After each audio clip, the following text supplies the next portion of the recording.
여러분, 워렌 버핏은 잘 나가는 펀드 매니저들과 10억짜리 내기를 했었죠. 압도적인 승리의 스토리와 또 인덱스 펀드에 대해 알아보고 또 올해의 인덱스 펀드 베스트 탑 10에 대해 알아보겠습니다. 여러분 안녕하세요, 김영선입니다. 제가 사실 3프로 방송에서 했던 내용이긴 한데요, 다시 한번 정리 차원에서 말씀드리려고 가지고 나와봤습니다. 먼저 오늘은 크게 세 가지로 말씀드릴 예정인데요, 첫 번째로는 인덱스 펀드에 대해서 좀 정의를 간략하게 다시 말씀드리고, 두 번째로는 이 워렌 버핏이 이 인덱스 펀드 내기를 했다고 하는데요, 어떤 스토리인지도 간단하게 말씀드리고, 마지막으로는 올해의 베스트 인덱스 펀드 탑 10에 대해서 설명드리고자 합니다. Since that meeting, actually, in the last couple of weeks, a woman said to him, "Is it true, Mr. Munger, that you have 8 children?" And Charlie's reply was, "So far." So, Charlie. 네, 여러분, 제가 2주 전에 이 모닝스타의 얼티메이트 스탁 피커스 편에서 이 패시브와 액티브 펀드에 대해서 말씀드린 적이 있는데요, 오늘은 이 워렌 버핏 스토리를 들어가기 앞서서 다시 한번 정리를 해보면, 이 패시브 펀드란 시장을 따라가는 소극적인 운용 스타일로 벤치마크라고도 부르고요, 액티브 펀드란 좀 시장을 초과하는 절대 수익을 추구하는 그런 펀드라고 보시면 되고요, 헤지 펀드라고도 불립니다. 그래서 유명한 드라마죠, 이 빌리언즈에서도 헤지 펀드라는 단어가 자주 나오기도 합니다. 그래서 여기서 제가 왜 패시브와 액티브를 다시 언급했냐면, 오늘은 이 고액의 성과금을 받는 이 소위 잘 나가는 펀드 매니저들의 액티브 펀드의 수익률 승부를 도발한 이 워렌 버핏과 또 그가 사랑하는 인덱스 펀드에 대해서 좀 말씀드리고자 합니다. 먼저 인덱스 펀드는 투자 비용을 절감하고 또 시장에 대한 효율적 투자를 통해서 이 투자자의 성과를 높이기 위해 1970년대 초반에 웰스파고에서 출시했습니다.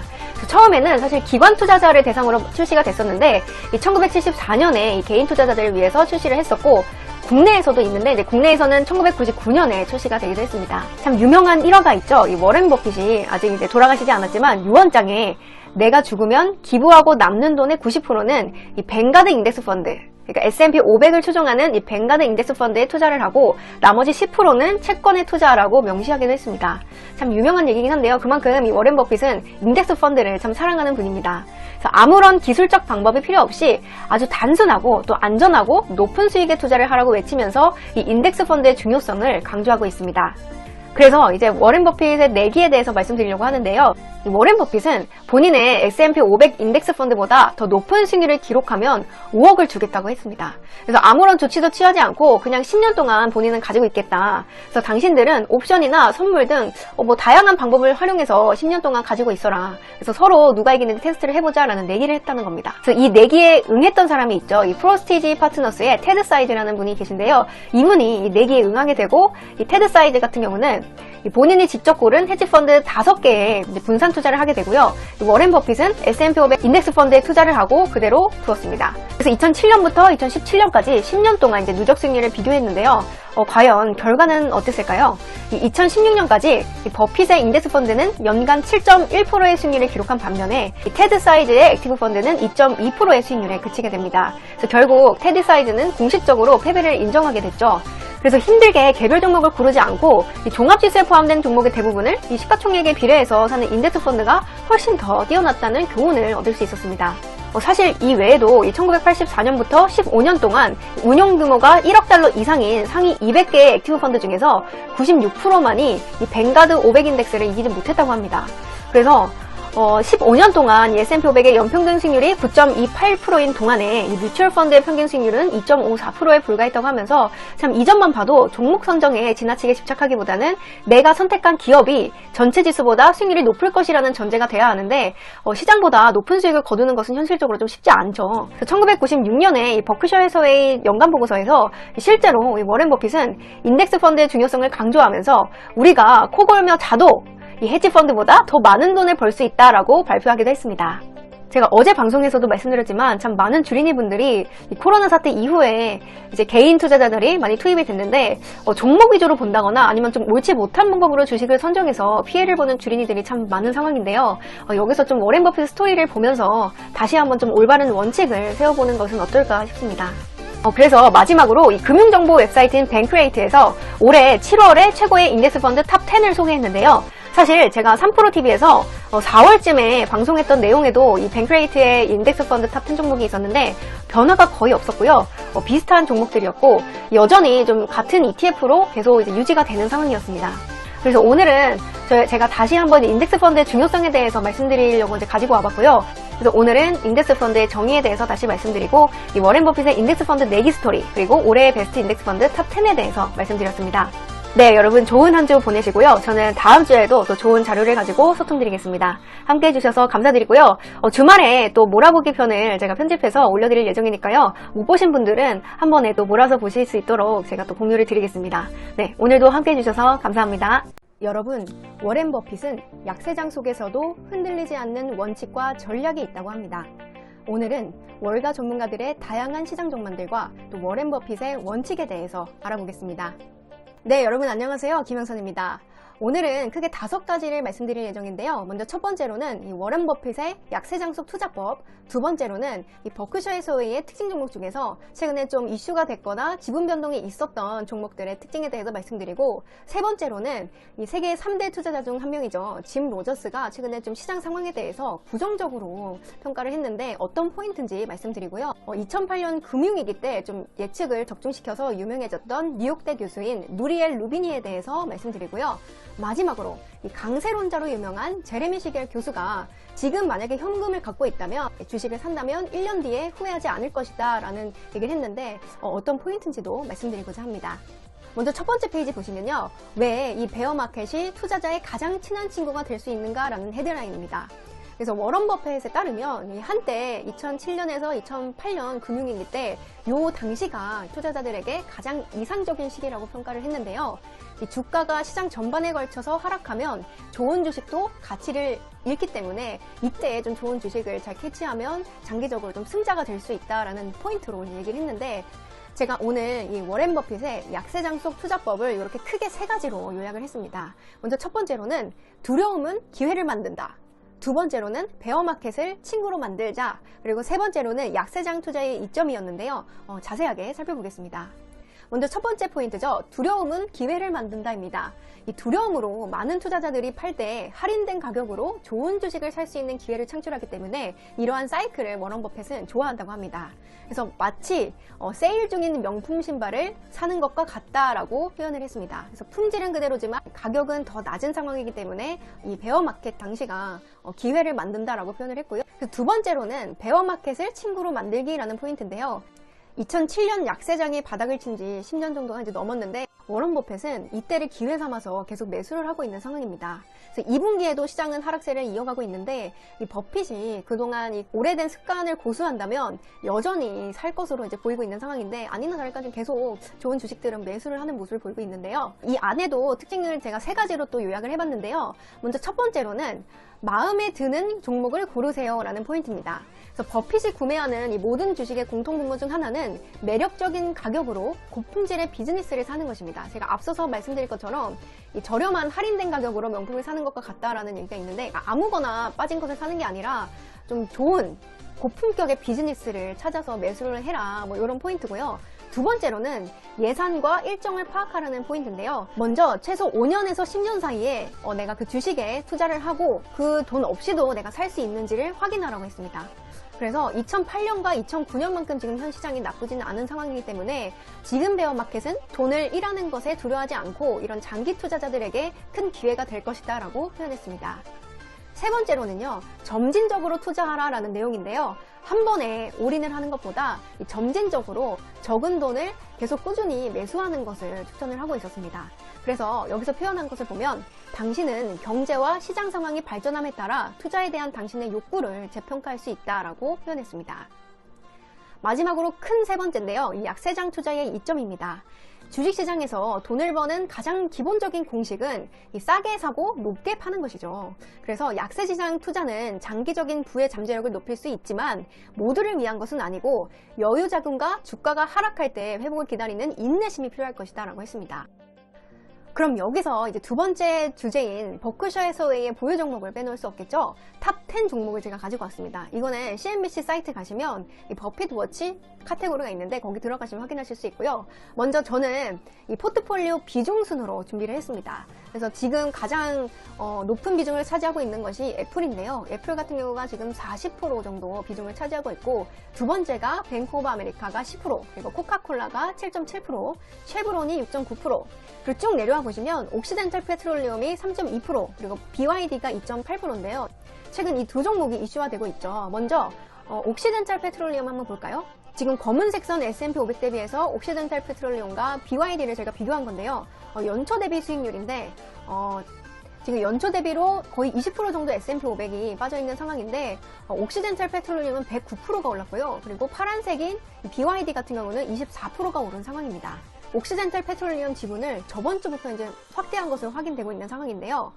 5일과 6일에 이틀에 걸쳐서 지금 지분을 확대했다고 합니다. 그래서 지금 현재 옥시덴탈 지분을 18.7%까지 가지고 있는 것으로 확인되고 있고요. 이틀에 걸쳐서 지금 옥시덴탈 지분을 1200만 주를 더 사들였다라는 뉴스가 최근에 나오고 있습니다. 이 국제유가 오름세가 좀 한풀 꺾이긴 했지만 장기적으로 상승세가 지속될 것이라는 낙관에 따른 것으로 확인이 되고 있고요. 두 번째로 이제 비아디인데요. 이 워런 버핏은 2008년 금융위기 때부터 이 비아디를 지분을 한 10% 정도 사들였다고 알려져 있는데, 현재도 이 지분이 많은 것으로 알려져 있죠. 그래서 중국 선전에 본사를 둔 이 BYD가 상반기에 테슬라의 판매량을 좀 제쳤다는 보도가 나왔는데요. 3월부터 내연기관차 생산을 중단하고 매월 10만 대 이상 신에너지차를 판매하고 있습니다.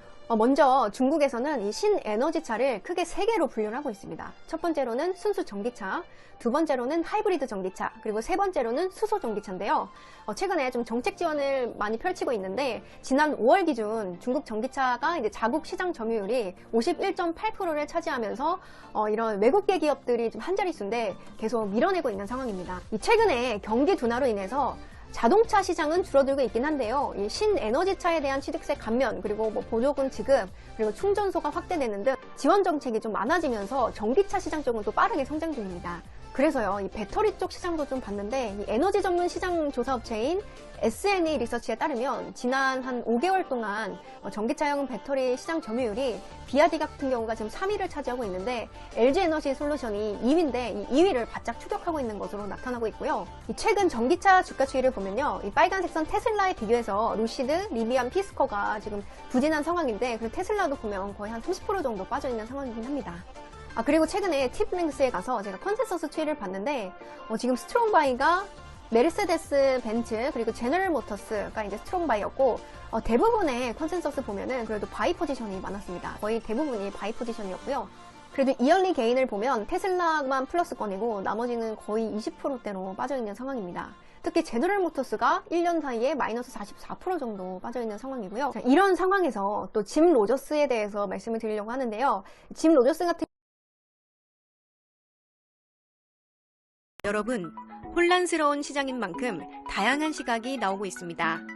오늘은 이 월가의 낙관론과 비관론에 대해 말씀드리고, 또 월가 전문가들과 글로벌 아이비들은 또 시장을 어떻게 바라보고 있는지에 대해서 알아보겠습니다. 네, 여러분 안녕하세요. 김영선입니다.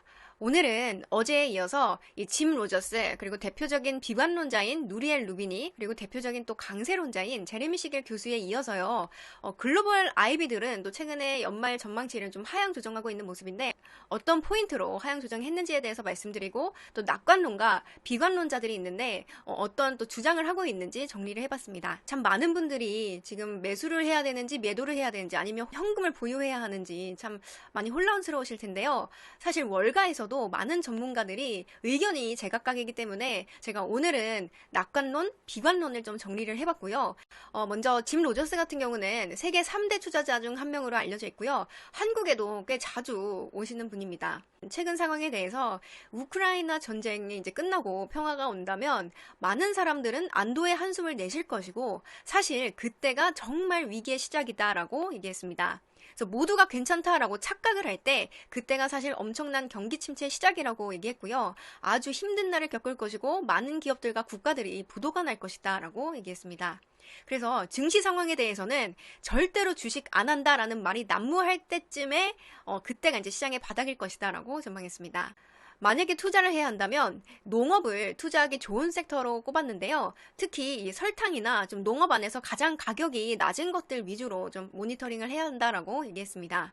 최근에 그래서 이제 관련한 농업주들을 좀 S&P 500 대비 어떻게 퍼포먼스를 보이고 있는지 비교를 해봤는데요. 농산물 선물 가격을 추종하는 ETF인 DBA가 있습니다. 이 DBA 같은 경우는 한 달간 거의 11% 정도 마이너스가 났는데요. 그래도 시장 대비해서는 아웃퍼폼하는 모습을 보였고, 농업 기업에 투자하는 ETF인 MOO가 있습니다. 이것도 14% 정도 빠졌고요. 연초 대비를 보면 한 12% 정도 빠져 있습니다. 대표적인 이 농기계 테슬라라고 불리는 디어 같은 경우도요, 최근에 거의 YTD로 보면 마이너스 11% 빠져 있는 상황입니다. 이렇게 대부분이 뭐 빠져 있긴 한데 그래도 S&P랑 비교해 보고 싶더라고요. 그래서 시장 대비로 보면은 그래도 연초 대비 수익률 보시면 대부분 아웃퍼폼하는 모습을 확인하실 수 있습니다.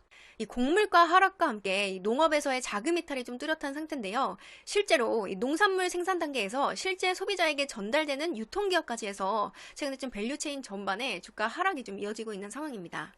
그리고 두 번째로는 대표적인 비관론자이자 뉴욕대 교수인 누리엘 루비니가 최근 경고 메시지를 좀 날렸는데, 포인트를 보시면 1970년대식 스태그플레이션과 또 2008년식 금융위기가 지금 결합된 구조라고 표현을 했고요. 이 증시가 고점 대비 50%가량 하락할 것으로 또 전망하고 있었습니다.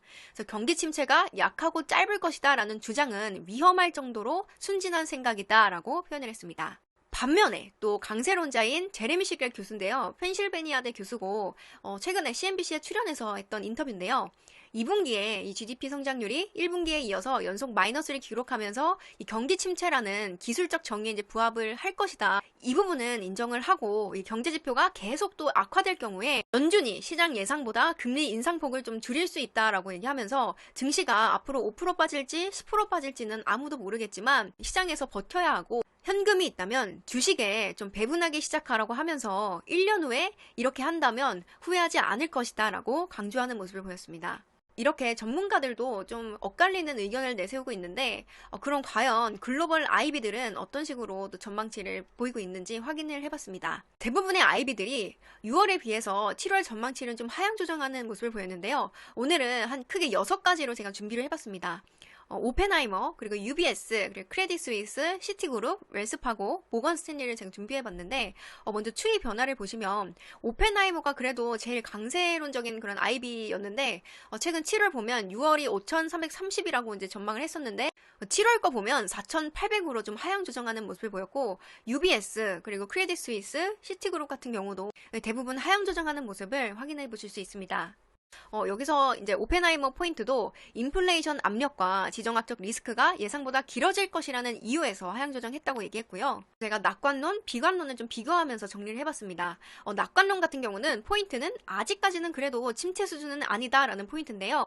크레딧 스위스에 따르면 경기 침체라는 것은 소비자와 그리고 기업들의 재정 여건이 악화되고 그 고용까지 무너졌을 때가 경기 침체인데 지금은 성장세가 좀 둔화되고 있긴 하지만 앞서서 말했던 이 세 가지 요건들은 충족되지 않은 상황이다. 그러면서 실제로 이 6월에 비농업 부문 일자리가 37만 개로 나오면서 예상치를 좀 웃도는 모습을 보였거든요. 그래서 이런 걸 보면 그래도 아직까지는 경기 침체 수준은 아니다라고 주장하는 모습을 보였고 또 골드만삭스에서는 전략가들이 이 견실한 고용시장 상황을 보면 이 미국 경제가 내년 중에 침체에 빠질 확률이 30% 정도다라고 전망하는 모습을 보였습니다.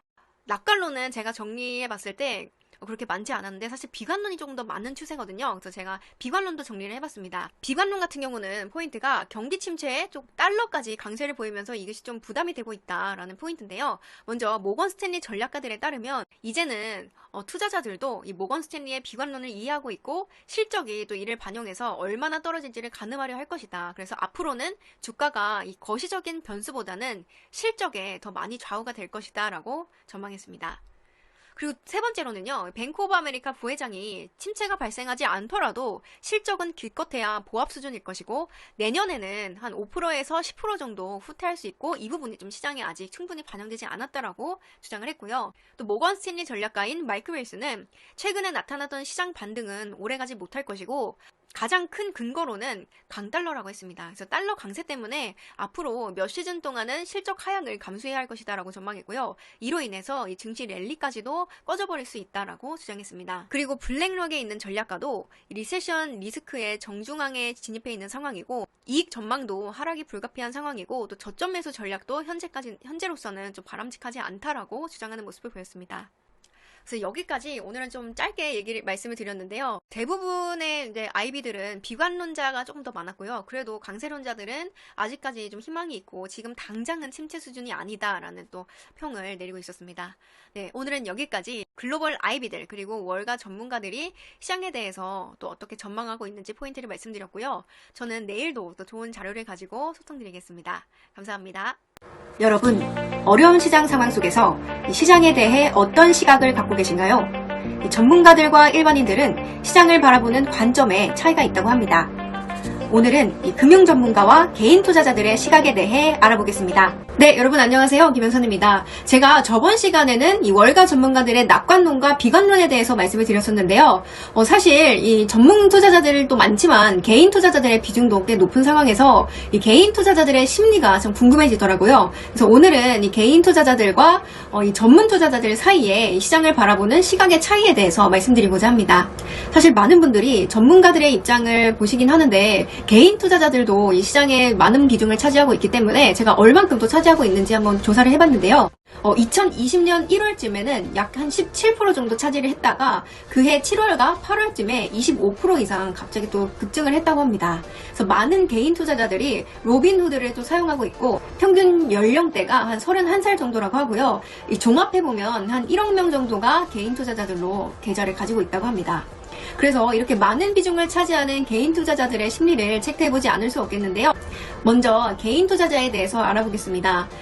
ETF나 이 주식 등을 모두 스스로 사고 파는 데 중점을 두고 있고요. 장기나 단기를 목적으로 두면서 이 돈이 성장할 수 있는 현명한 방법으로 자금을 투자한다고 합니다. 그래서 대부분은 좀 소량으로 투자를 하고 있다고 하고요. 코로나 대유행 이후에 좀 재정적으로 큰 타격을 입었기 때문에 위험 자산의 좀 선호도가 높았다고 합니다. 먼저 개인 투자자와 기관 투자자의 차이에 대해서 좋은 자료가 있어서 한번 가지고 와봤는데요. 같은 구분을 두고서도 좀 다른 모습을 보이고 있고, 첫 번째로는 이 리소스에 대한 접근인데요. 기관 투자자들 같은 경우는 매우 큰 기업들이 많고 이 금융 전문가들이 많기 때문에 수많은 좋은 자원들을 활용해서 일상적으로 좀 포트폴리오를 감독할 수 있어서 적기에 시장에 진출할 수 있고 또 나갈 수 있는데요. 반면에 개인 투자자 같은 경우는 연구와 또 이용 가능한 데이터를 통해서 스스로 같은 일을 좀 해야 될 필요가 있는데 사실 이 부분이 좀 많이 어려운 상황이죠. 두 번째로는 의사결정입니다. 기관 투자자 같은 경우는 되게 좀 조직적으로 움직이면서 예를 들면 이 사회는 어떤 사람이 어떤 거래를 해야 하는지에 대해서 좀 여러 가지 아이디어도 제안하고 의사결정 과정을 좀 어렵게 만들면서 되게 체계적으로 가는 반면에 개인 투자자들 같은 경우는 자기 자신이 본인의 상사고 또 이제 결정권자이기 때문에 이 주식을 사고 파는 것에 대해서 유일한 의사결정자가 되면서 실패할 확률도 높고 또 성공할 확률도 반면에 높은데 이제 변동성이 그만큼 크다는 얘기겠죠. 세 번째로는 투자 기회 파악입니다. 기관 투자가들은 이 많은 자원과 자본에 또 접근할 수 있기 때문에 누구보다 먼저 이용할 수 있는 투자 구조와 상품을 알고 있는 반면에 개인 투자자들 같은 경우는 이런 기회가 상대적으로 좀 적죠. 그래서 이미 대형기관이 시행했던 그 중고 투자라고 여기서 표현했는데요. 중고 투자 전략을 이미 이제 대형기관에서 하고 난 후에 기사나 뭐 이런 다른 소식으로 접하면서 후행 투자가 될 수 있기 때문에 개인 투자자들에게는 참 이런 부분이 어렵다라고 또 표현되고 있었습니다. 네, 여기까지 기관 투자자와 개인 투자자의 차이에 대해서 살짝 간단하게 말씀드렸고, 오늘 이제 본론으로 들어와서요. 먼저 저는 두 가지 설문조사로 비교를 해봤습니다. 첫 번째로는 이 미국 개인 투자자 심리 지수고, 두 번째로는 인스포엑스라고 해서 이 금융 자문사를 대상으로 해서 설문조사한 결과를 두고 제가 두 가지를 비교하면서 말씀드리고자 합니다. 먼저 향후 6개월 동안 주가가 오를 것이다, 아니면 변동이 크게 없을 것이다, 아니면 하락할 것이다, 이렇게 세 가지로 분류해서 말씀드릴 건데요. 먼저 주가가 오를 것이다 라고 한 분들은 19.4%를 기록했고요. 그 다음에 변동이 없을 것이다 라고 했던 중립지수 같은 경우는 31.5%, 앞으로 주가가 더 하락할 것이다 라고 전망한 이 비중은 52.8%를 기록했습니다. 이것도 6.1%포인트 급등한 모습이고요. 그래서 이 개인 투자자들 같은 경우는 아무래도 앞으로도 향후 6개월 동안 더 하락할 것이다 라는 곳에 많은 비중도 차지하고 있는 상황입니다. 그래서 더 하락할 것이라고 이제 선택한 이유로는 물가 상승률, 기업 실적, 경기 침체 가능성을 이제 그 이유로 꼽았고, 정서에 영향을 미치는 이유로는 통화정책, 그리고 코로나, 그리고 정치적인 리스크, 그리고 러시아 우크라이나 전쟁 때문이라고 또 했습니다. 자, 그럼 반면에 우리 금융 전문가들은 또 어떻게 보고 있는지 한번 살펴볼까요? 최근 799명의 금융자문사를 대상으로 설문조사를 한 결과 이 하반기에는 시장이 오히려 반등할 것으로 예상을 하고 있었다고 합니다. 88%의 자문가들이 S&P 500 지수가 올해 연말에 올라봤자 10% 그리고 또 내려봤자 10%의 손실을 보일 것이다 라고 전망을 하고 있었고요. 또 좀 특이했던 부분이요. 이 자문사에 맡겼던 이 고객들 아니면 이 자문사들의 이제 조언을 구했던 이 고객들의 심리에 대해서 설문조사를 했는데요. 33%가 인내심을 가지고 있었다고 하고요. 또 고객의 69% 그러니까 거의 70% 정도가 과거에 비하면 지금의 시장 변동은 좀 만족스러운 수준이다 라고 또 답했다고 합니다. 여기서 좀 특이했던 부분이요. 고객들의 11% 정도가 자문가들과 상담을 했을 때 좀 마찰이 생겼던 경우가 있었고 대부분은 그래도 좀 여유로운 마음을 가지고 기다리는 모습을 보인다고 합니다. 네, 여기까지 오늘 좀 간단하게 말씀을 드렸고요. 여러분은 개인 투자자들의 심리를 가지고 계신지 아니면 금융 전문가 혹은 금융 전문가에게 이제 맡기고 있는 고객들의 심리인지 한번 더 파악해 보시는 기회도 가져보면 좋을 것 같습니다.